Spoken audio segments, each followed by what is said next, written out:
O Gabriel Carvalho manda uma pergunta aqui para você. Tem muita gente já participando. Vamos deixar o like, pessoal.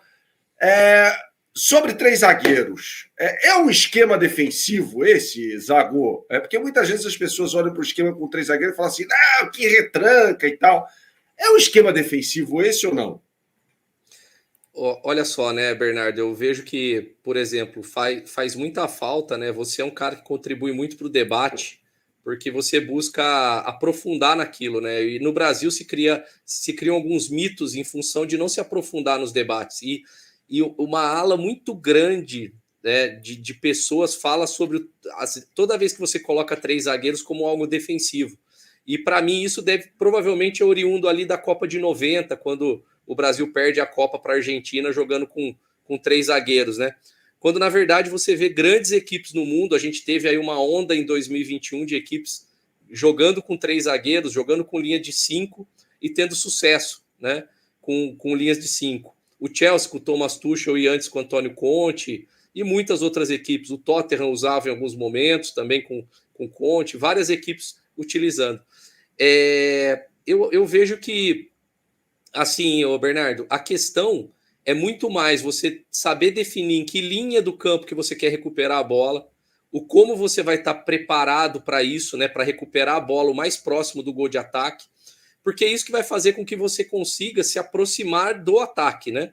É o quanto que o adversário não consegue te empurrar para trás. E isso não depende de esquema tático. Eu posso fazer isso em qualquer esquema tático dentro desses que a gente trabalha. Então, por exemplo, se eu consigo pressionar o meu adversário no campo dele com linha com três zagueiros, é ótimo, porque olha só, tem uma coisa que as pessoas não levam em consideração. Eu posso falar isso porque no Paulista do ano passado, no Botafogo, a nossa alternativa foi utilizar a linha de 5 para a gente poder jogar, porque era em cima dos jogadores que a gente conseguiu captar num clube que você investe pouco. Para pressionar com a linha de 5, eu tinha que transformar a linha de 5 numa linha de 3. Eu tinha que subir com os dois alas ao mesmo tempo, senão eu não conseguia pressionar alto. Ou seja, na verdade, eu tinha 7 jogadores da intermediária para frente, praticamente pressionando o adversário. Quando eu tenho uma linha de 4, eu tenho 6 normalmente, porque eu vou desgrudar um lateral no momento posterior ao movimento da bola. Com a linha de 5, muitas vezes eu preciso adiantar já os alas. Então, se eu tiver com esses preconceitos, né, com algumas coisas, eu acabo não enxergando o que está acontecendo ali. Então, acho que pode ter problemas, nós vamos até discutir alguns aqui, eu acredito, do jogo do Flamengo, e eu não vou negar que algumas coisas poderiam ser melhores, mas a gente não pode colocar o esquema como o grande vilão. Eu acho que qualquer esquema pode ser bom ou ruim, depende de como você vai utilizar algumas dinâmicas dele. Então, já que você citou o jogo do Flamengo, por exemplo, com o esquema 6-6 de três zagueiros, o Ayrton Lucas jamais teria roubado aquela bola na frente no lance do gol do Pedro, por exemplo.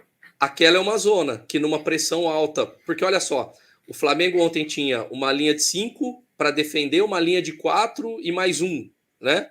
E para atacar, esses dois que eram de fora, teoricamente, da linha, que não estavam tão por fora, estavam às vezes alinhados por dentro ali, ou estava muitas vezes um 3, tava com uma linha, dois volantes, um meio e dois atacantes, com os dois alas na passagem, era às vezes um 3-4-1-2, alternava ali, às vezes era um 5-2-3, toda essa alternância.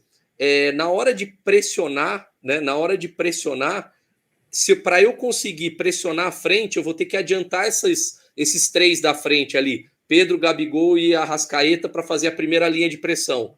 A segunda linha, eu não consigo fazer pressão só com dois volantes, eu não consigo pegar toda a largura do campo com dois volantes. O que eu vou ter que fazer? Eu tenho que adiantar os alas para essa segunda linha, porque eu consigo ter uma linha um pouco mais estreita lá na última linha, porque é uma bola que ela é mais distante, ela vem normalmente num passe longo, essa bola, e aí eu consigo rodar mais rápido.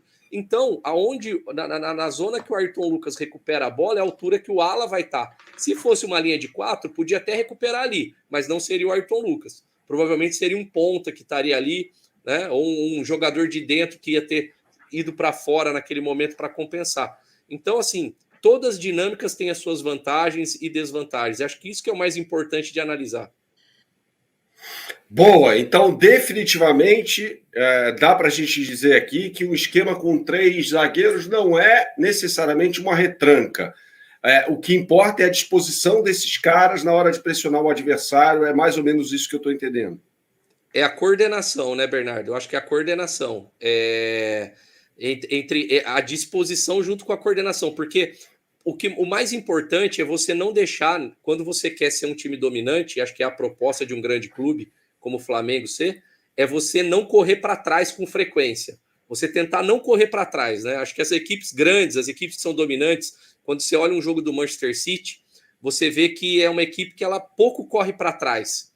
Ela muitas vezes ela defende correndo para frente. Então a coordenação dos movimentos ela depende disso. Vamos retomar ali 4 anos atrás com o Jorge Jesus, 2019. Qual que era a grande sustentação daquela equipe que ela foi vistosa, foi ofensiva, foi dinâmica? Era a linha de defesa, que conseguia jogar alta, conseguia jogar próxima do meio campo, uma linha de defesa formada por 3 jogadores com experiência no futebol europeu e um que é muito inteligente, que é o Rodrigo Caio, que ela estava o tempo todo muito adiantada. Isso fazia com que os atacantes tivessem que defender em pouco espaço. Eles não tinham que defender muito espaço, porque eles tinham que defender o campo de ataque, praticamente, porque a linha do meio campo para trás, ela sustentava a alta. Se eu conseguir fazer isso em qualquer esquema tático, qualquer um, eu vou conseguir ser dominante. Se eu correr para trás, e aí, muitas vezes, linhas de defesa que os jogadores, o corpo dos zagueiros não tá de lado, tá olhando para frente, nós podemos falar disso, isso até tem relação com o curso, né? A posição corporal que o zagueiro tem que estar em cada movimento, para poder defender a bola nas costas dele, né? E isso era muito coordenado no Flamengo de 2019. E isso dava sustentação para que o time não tivesse que correr para trás tantas vezes, porque a linha de defesa, quando a bola entrava, ou ela era do goleiro, né, ou ela chegava no Diego Alves, uma bola muito longa, ou se ela fosse curta, a defesa fazia corrida curta para recuperar as costas. Então, esses pequenos detalhes, Bernardo, não dependem do esquema tático. São detalhes que estão ligados ao entendimento do jogador, ao treinamento de dia a dia, a questão técnica e tática individual do jogador. Então, tudo isso que tem que estar conectado para que a equipe consiga jogar bem, jogar no campo de ataque e ser dominante. Boa. Zago, você falou que no curso vocês vão tratar de modelos, ideias de jogo, por exemplo, de técnicos como Jorge Sampaoli, né? Você falou o nome dele, falou o nome do Jorge Jesus, do Abel Ferreira, dentre outros. Daqui a pouco eu ponho o link aqui de novo para o curso que o Leandro Zago vai ministrar, que é o curso da CBF Academy, tá? É curso para técnico mesmo. Responda a pergunta do Gabriel Carvalho aqui. Entre Sampaoli e Vitor Ferreira, é a mesma ideia de jogo, mas tem alguma diferença entre os dois? Ou seja, ele está falando aqui em jogo de posição. É por aí? Olha, Bernardo, para mim eles são 2 treinadores que podem até ter algumas ideias que são relativamente similares, mas não vejo eles vindo da mesma escola. O Sampaoli, ele tem um impacto muito grande do Bielsa e uma influência muito grande do Guardiola recentemente. No período que ele teve no Atlético Mineiro, foi muito comentado lá, né, nos momentos em que a gente tinha algum contato com o pessoal da comissão dele, que ele vinha sofrendo muita influência do Guardiola no trabalho dele, porque é alguém que ele estava mais próximo, ele vinha conversando muito com os auxiliares do Guardiola para poder desenvolver o jogo dele, né? Então, eu vejo que o Sampaoli ele tem essa influência de Bielsa, Guardiola. O Vitor Pereira, ele é um treinador mais da escola portuguesa, então ele tem outros tipos de ideia, outros tipos de conceito, ele já pensa o jogo mais como um treinador português, ele vem de uma escola mais baseada em alguns princípios que não são os princípios que o Sampaoli compartilha.